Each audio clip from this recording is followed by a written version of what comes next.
La cançó dels oclusius.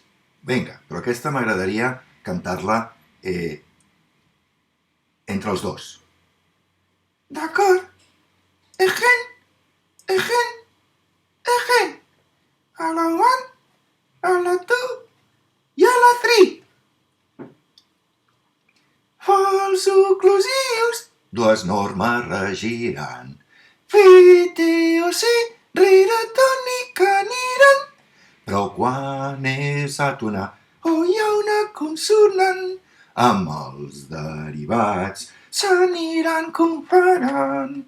Però amb la P hi ha algunes excepcions. Tuco i club, i també adob i esnob. I antifemenines, anitut i atut.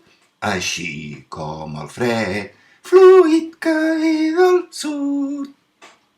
En G acaben tant va com pedagog, zig-zag i uc, i també el demagog. En verbs una C, el present singular, i no li dis fàstic, amb C també acabar.